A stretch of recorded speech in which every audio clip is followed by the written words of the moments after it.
상 2026년 7월 22일 수요일 아침입니다. 오늘은 고린도전서 16장 1절로 24절 말씀을 통해서 주님의 주권을 따라 순종된 삶으로, 이런 제목으로 말씀 묵상의 은혜를 나누겠습니다. 어제는 오랜만에 아프지 않은 하루의 삶을 보냈습니다. 인생이란 무엇이 있어서 감사한 것보다 무엇이 없어서 감사한 것이 더 크다는 사실을 발견하게 됩니다. 인생에서 그 어느 것도 당연한 것이 아님에도 늘 당연하게 여기며 사는 것이 인생의 교만이 아닐까. 그래서 오늘도 모든 것이 우리의 삶에 얼마나 소중한지를 알고 그 소중함을 따라 대할 수 있는 그런 복된 하루가 되기를 소망합니다. 며칠 전 후원자 한 분이 연락하셨습니다. 근본 달부터 후원금을 보낼 수 없으니 선교 편지도 묵상도 보내지 않았으면 한다고 말입니다. 자신을 돌보시는 일에도 쉽지 않으신 연세가 되셨기에 부득불 그렇게 결정하시고 소중한 마음을 전해주신 것입니다. 그 연락을 받고 먹먹한 가슴으로 며칠을 고민했습니다. 하나님의 통로가 된 소중한 하나님의 천사들을 향해 나는 어떻게 기억하고 축복하고 감사를 전해야 하는지, 은퇴 후 나의 가장 큰 일은 이분들을 기억하고 다양함으로 하나님께 감사를 올려드리는 일이어야 할 것입니다. 오늘은 하나님을 경험하는 삶을 나누는 시간이며 그동안 집중하지 못했던 교재를 제작하는 일을 다시 시작하기 위한 준비운동이 필요하다 생각됩니다. 모든 것에 주님의 인도하심이 있기를 기도합니다. 이날 주님 어떤 말씀으로 인도하실까? 이제 고린도전서 마지막 장에 이르렀습니다. 이곳에서 바울은 크게 세 가지 이야기를 전하고 있는데요. 연보에 대한 이야기, 또 두 번째 이야기는 또 여러 자신의 계획에 대한 사역 계획에 대한 이야기, 그리고 마지막으로는 안부 인사를 드리는 이런 것들로 해서 이제 큰 이야기가 형성되고 있습니다. 그 중에 오늘 첫 번째 연보에 대한 말씀이 2절로 3절에 나오지요.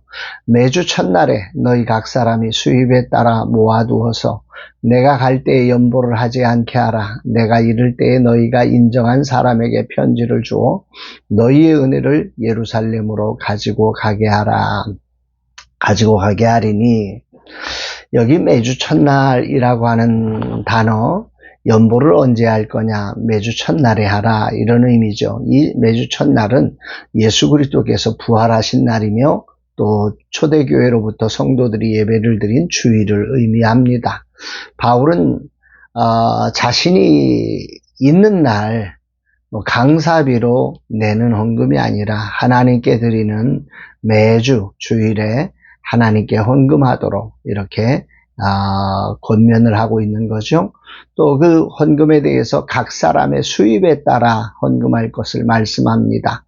헌금은 강요나 일률적인 액수가 아니라 하나님께서 각자에게 허락하신 소득의 형편과 은혜에 따라 자원하여 준비하라는 것입니다. 이것은 물질의 주인이 하나님이시고 우리는 그분의 재물을 맡아 관리하는 총직이라는 신앙 고백의 아주 중요한 자리인 거지요.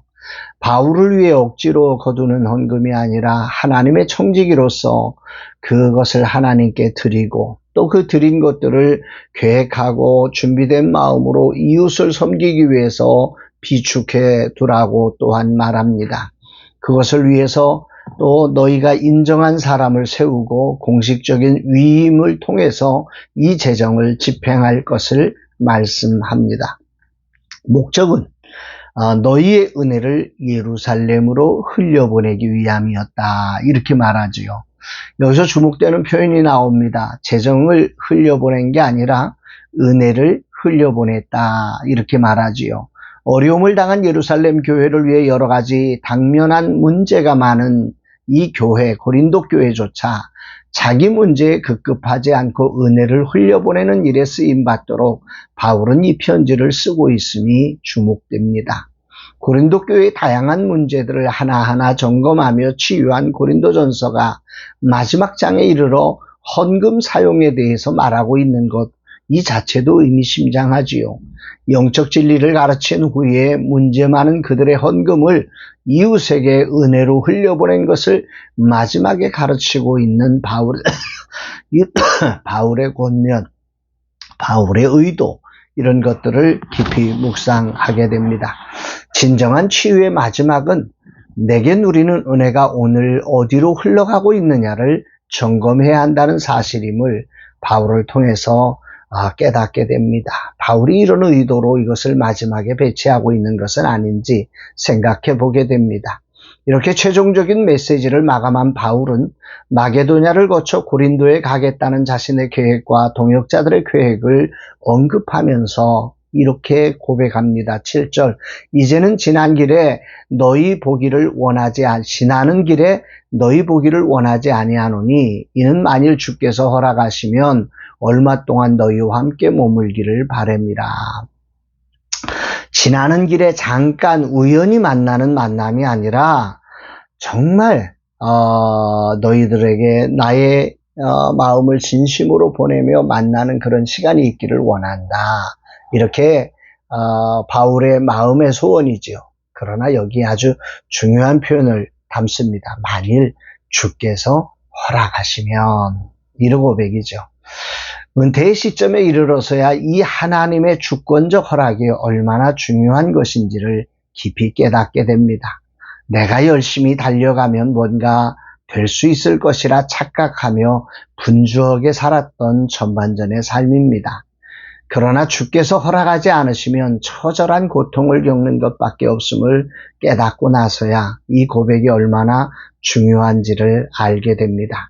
그래서 나의 후반전에 대해 많은 이들이 묻지만 나는 아무 말도 하지 못합니다. 주께서 허락하시면 가능한 것이기에 그렇습니다. 아니, 주께서 허락하지 않는 일에 매달려 나의 소중한 시간과 자원을 낭비하는 어리석음을 다시 경험하지 않을 것입니다. 바울도 아마 이 시점에 이 사실을 경험했던 것 같습니다. 인생은 주님의 주권에 굴복함이 복입니다. 아니, 주님의 주권에 순복할 때 그것이 고난이든 순풍이든 하나님의 나라가 이루어지는 것입니다. 인간은 누구도 진정한 선택의 능력을 가지고 있지 못합니다. 왜냐하면 우리의 시선과 사고는 오늘과 여기밖에는 책임질 수 없기 때문입니다.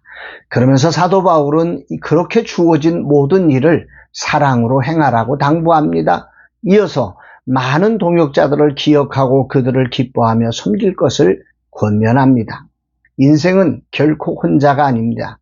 소중한 일에 쓰임받은 이들의 섬김을 기억하고 기뻐하며 감사하는 삶은 참으로 주님의 주권을 인정하는 아주 훌륭한 믿음입니다.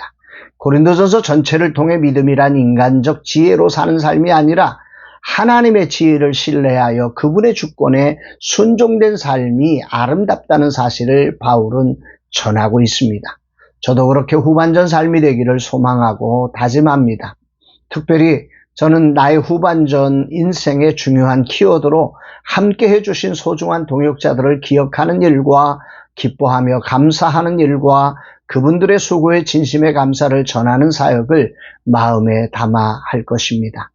라마나의 선교의 역사는 하나님이 보내주신 최고의 천사들을 통한 은혜가 흘러왔기에 여기까지 올 수 있었습니다. 주님 기억합니다. 그리고 기뻐합니다. 그래서 마음껏 축복하기를 원합니다. 이들을 기억해 주시고 하늘의 신령한 복과 땅의 기름진 복으로 저들을 채우시되 천대까지 이르는 복이 흘러가게 하옵소서.